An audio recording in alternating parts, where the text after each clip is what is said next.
Magandang araw po sa bawat isa sa inyo. Nagbabalik ang inyong lingkod. Muli, ako'y magbabahagi ng konting kaalaman at gabay sa pang-araw-araw nating buhay. I-share ko po sa inyo ang sinabi sa Proverbs chapter 14 verse 14. Nakalagay po dito, "The backslider in heart shall be filled with his own ways." Ulitin ko po, "The backslider in heart shall be filled with its own ways." Isa po sa napakahalaga na dapat nating namomonitor bilang mananampalataya ay itong kalagayan ng ating puso, yung spiritual condition natin, kung tayo ba ay intact pa rin sa Panginoon o baka hindi natin namamalayan na tayo'y nalalayo na. Okay? So para po malaman natin yan, magbibigay lang ako ng ilang tips o palatandaan. Yung mga signs of dying spiritually, i-check natin ang ating sarili. Evaluate natin at para lagi tayong okay sa Diyos sapagkat ang nakakaalam ng sarili mo ay ikaw sa harap ng Diyos. Okay, pwede kang nakangiti pero deep inside balungkot ka. Pwedeng nakikitang active ka sa church but deep inside ang layo mo na pala sa Diyos. So ito po yung mga ilang palatandaan na gusto kong banggitin. Unang-una, yung tinatawag na passion for the lost soul. Meron pa ba kayo niyan bilang mananampalataya? Kasi ang tunay na mananampalataya, pag malalim ka sa Diyos, gusto mo may mga naliligtas at masaya kang may naliligtas.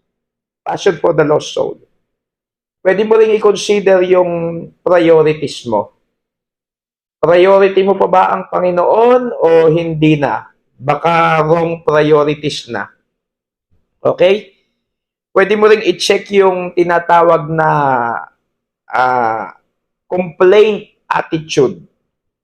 Yung dati, pag sinabing sa gawain, okay ka lagi. Ngayon, nagsisimula ka ng magreklamo dito, reklamo doon. Dati magaang ang puso mo naglilingkod. Ngayon, parang mabigat lahat.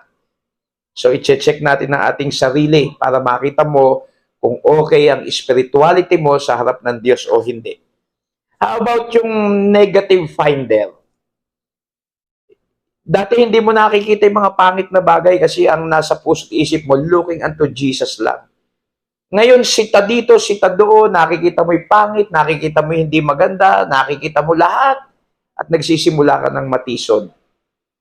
So, i-check natin yan. And then, hindi lang yan.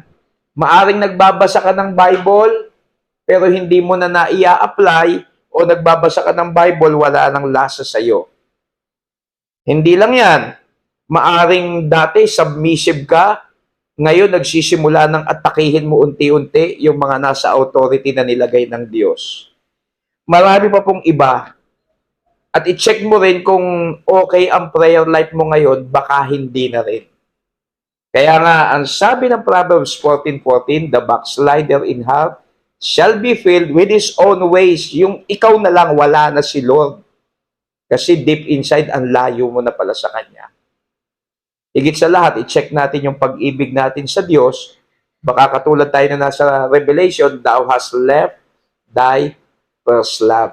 I-check mo, mahal mo pa ba ang Panginoon o baka nabawasan na o nabago na? Pag naramdaman nyo yung mga sinasabi ko, ito lang po ang conclusion. If symptoms persist, consult your Creator. Kasi kami, hanggang advice lang, hanggang coaching, hanggang prayer para sa inyo, pero magdidil nun sa mga nalalayo sa Diyos, tayo din mismo ang ating mga sarili. Kaya importante doon agad yung makita mo yun, ma-recognize mo, ma-evaluate mo, tapos hingi ng tawad sa Panginoon, balik sa dating ginagawa mo sa Diyos. If symptoms persist, consult your Creator. Ito po ang inyong lingkod.